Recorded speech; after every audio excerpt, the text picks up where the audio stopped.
território e fracassou. Os franceses já chegavam antes deles para extrair o pau-brasil, e os potiguares se aliaram aos franceses, combatendo os portugueses e impedindo qualquer colonização. Durante décadas, o litoral do Rio Grande do Norte foi território indígena e francês. A virada veio em 25 de dezembro de 1597.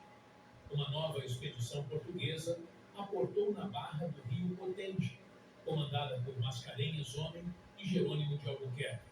A missão era clara: expulsar os franceses de vez.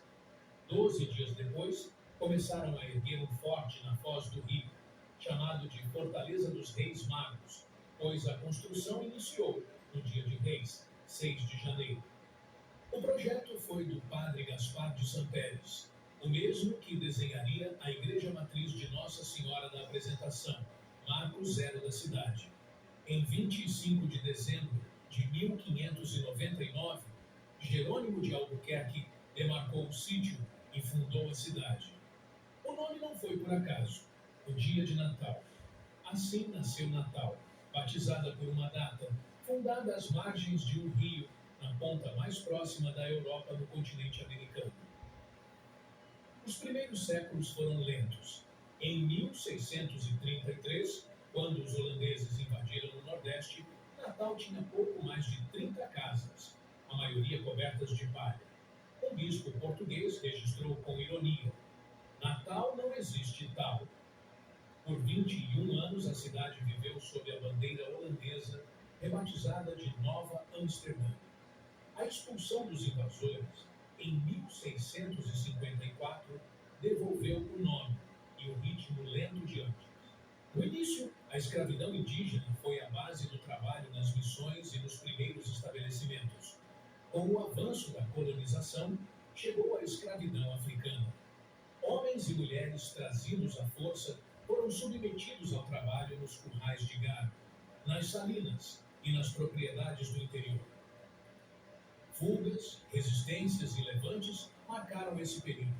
A abolição, em 1888, não trouxe integração. Ex-escravizados foram deixados à margem, enquanto o trabalho imigrante era absorvido pelas atividades econômicas da capital. A segunda metade do século XIX mudou o rosto de Natal. O algodão, o ouro branco, impulsionou a economia local. A Ribeira, bairro às margens do Potente, cresceu em torno de um pequeno porto. O que chegava por água era comercializado ali mesmo.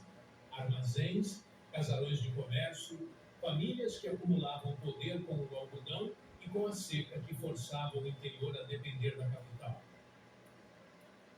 Entre 1908 e 1913, o governador Alberto Maranhão transformou Natal como um empréstimo francês. Iluminação pública a gás, bondes, o Teatro Alberto Maranhão, o prédio da OAB e a sede do Tribunal de Justiça. Em 1912 surgiram os primeiros bairros planejados: Tirol, Petrópolis, Alecrim e Ribeira. Um arquiteto visionário desenhou avenidas largas, arborizadas, com canteiros centrais, numa época em que Natal tinha 2 ou 3 automóveis. Essas avenidas atendem os natalenses até hoje. A Fortaleza dos Reis Magos é o símbolo maior dessa história. Projetada pelo padre Gaspar de Sampérez e erguida diretamente sobre os arrecifes na foz do Potente, sua planta tem o formato de uma estrela de 5 pontas, solução militar ibérica, desenhada para eliminar ângulos cegos. Sobreviveu invasões, ocupações e séculos de maresia. Ainda está de pé. É o monumento mais antigo do Rio Grande do Norte e o ponto de partida de tudo que Natal se tornaria. Parte 2. Conflitos. Os conflitos começaram antes da fundação. Os potiguares resistiram à colonização portuguesa com determinação. Aliados aos franceses, travaram décadas de combate para manter seu território. Quando a resistência foi vencida pela força e pela catequese, alguns líderes foram convertidos e incorporados ao projeto colonial. O mais célebre foi o guerreiro Poti, batizado como Antônio Felipe Camarão. Lutou ao lado dos portugueses na expulsão dos holandeses de Pernambuco e foi nomeado capitão-mor de todos os índios do Brasil pelo rei de Portugal. Hoje, o Palácio da Prefeitura de Natal leva seu nome.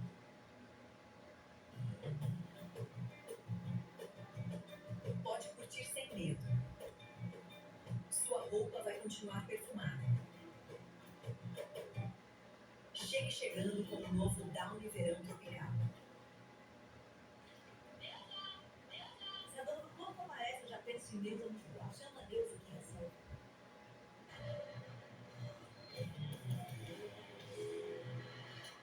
Não quero atrapalhar a fera, mas ouvi dizer que tem concorrente cobrando chique da maquininha. Tom tem maquininha com internetinho limitada de graça.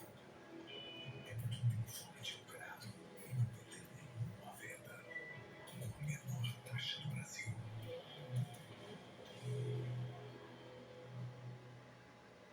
Com a ajuda do nosso site na Roxo, nós estamos transformando nosso negócio de café local em uma marca global. Tudo na fazenda é muito manual, é muito braçal. E é duro, é difícil. Quando nós temos o site na Roxo, nós tentamos transportar a fazenda para dentro do site. As montanhas, as cores, o pôr do sol, todos os elementos que tornam o nosso lugar especial também estarão encontrados lá no site. Nosso café está crescendo, nossa empresa está crescendo, e o site faz parte dessa história. Venha para Roxo e lance seu site hoje mesmo. Eu realmente recomendo para quem está iniciando o seu negócio. A invasão holandesa de 1633 foi a maior ruptura da história colonial de Natal. Uma esquadra com 11 embarcações e mais de 800 homens tomou o forte, rebatizou a cidade e estabeleceu o controle por 21 anos. O Rio Grande do Norte era a estratégia. Gado, sal e mantimentos saíam daqui para sustentar a colônia holandesa em Pernambuco. A expulsão definitiva veio em 1654. Natal voltou a ser Natal. No século XIX, a seca castigava o interior e empurrava populações para a capital. A Ribeira concentrava riqueza, enquanto bairros como o Alecrim cresciam com a pobreza dos que chegavam sem nada. O coronelismo político controlava Natal, como controlava todo o Nordeste. A imigração chegou de forma discreta. Sírio-libaneses abriram comércios na Ribeira a partir do final do século XIX. Judeus sefarditas, vindos do Marrocos e da Europa Oriental, fundaram a comunidade israelita do Rio Grande do Norte e enfrentaram a desconfiança de um ambiente católico e conservador. Cada grupo trouxe sua língua, sua culinária e seus ritos, moldando lentamente a identidade plural que Natal carrega até hoje. O maior conflito do século XX não foi interno. Veio do outro lado do oceano. Em 1942, o Brasil entrou na Segunda Guerra Mundial ao lado dos aliados, Estados Unidos, Reino Unido e União Soviética, contra a Alemanha nazista, a Itália fascista e o Japão imperial. E Natal, pela primeira vez na história, se tornou protagonista global. Era o ponto das Américas mais próximo da Europa e da África. Os Estados Unidos precisavam de uma base segura para cruzar o Atlântico. E Natal tinha o que nenhuma outra cidade oferecia: localização. A Parnamirim Field foi montada às pressas pela Força Aérea Americana. A base naval foi instalada no Alecrim. A base da Rampa, nas rocas, recebia hidroaviões que patrulhavam o oceano. Natal virou o trampolim da vitória, por onde passaram suprimentos, tropas e missões aéreas rumo à África e à Europa. Entre 10 mil e quase 30 mil soldados americanos viveram numa cidade de 55 mil habitantes. Figuras como o presidente Franklin Roosevelt passaram por Natal. Em janeiro de 1943, Roosevelt se encontrou com Getúlio Vargas no no rio Potengi, a bordo do navio USS Humboldt, numa reunião que selou a participação brasileira no conflito. Estrelas de Hollywood visitavam as tropas e passeavam pelas ruas. Orquestras americanas tocaram no teatro. O dólar entrou em circulação. Os costumes mudaram e a população cresceu 88% durante a guerra. Quando os aliados venceram, em 1945, Natal voltou à paz. Mas a cidade provinciana que existia antes havia desaparecido para sempre. Havia evoluído para algo bem maior. Parte 3. Cultura. O natalense é acolhedor por natureza e festeiro por vocação. Tem o jeito nordestino de receber bem, de transformar qualquer encontro numa mesa farta. A brisa do mar que entra pelo fim da tarde suaviza o calor e convida à calçada, ao forró, à conversa. A cidade que foi batizada numa festa religiosa nunca perdeu o gosto pela celebração. Natal é a cidade de Câmara Cascudo. O maior folclorista do Brasil nasceu aqui e passou a vida catalogando os saberes populares do Nordeste. O Carnatal, o maior carnaval fora de época do Brasil, acontece em dezembro e arrasta multidões. As quadrilhas juninas, o Bumba Meu Boi, o Boi de Reis e os combos de calçola resistem ao tempo.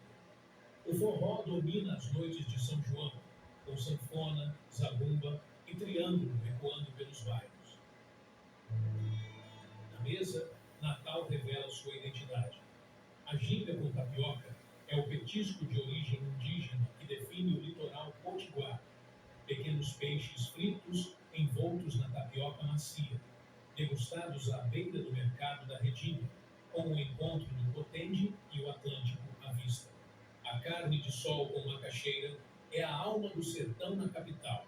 Carne curada, manteiga de garrafa, queijo coalho e macaxeira frita que esfarela na boca. E a peixada potiguar fecha o trio.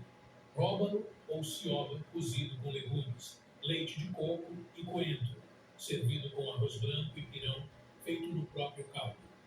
Pratos que cheiram a maresia e contam a história de quem viveu entre o mar e o sertão.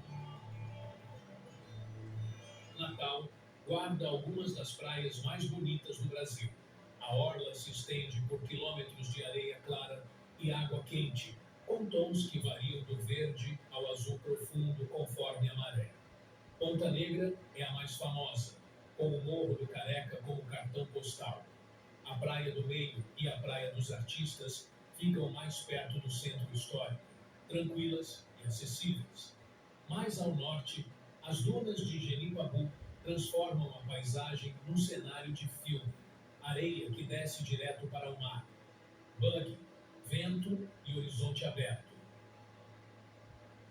4 pontos definem Natal para quem a visita pela primeira vez. A Fortaleza dos Reis Magos, erguida nos arrecifes da Foz do Potengi, é o marco zero de toda a história. O Teatro Alberto Maranhão, inaugurado no início do século XX com dinheiro francês, é o maior símbolo cultural da cidade. O Parque das Dunas é o segundo maior parque urbano do Brasil. Mata Atlântica preservada dentro da capital, com trilhas e fauna nativa.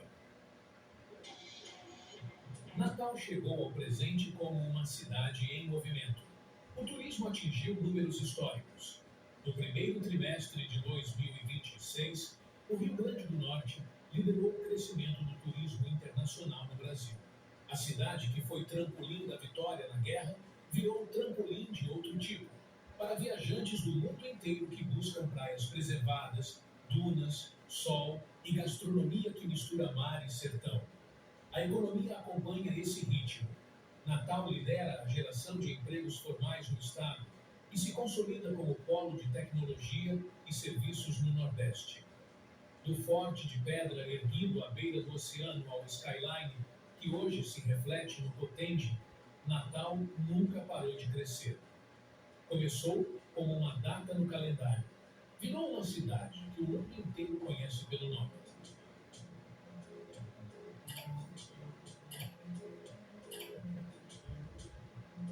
Obrigado por assistir. Se você ainda não se inscreveu no canal Memória das Cidades, clique agora e nos encontramos na próxima cidade.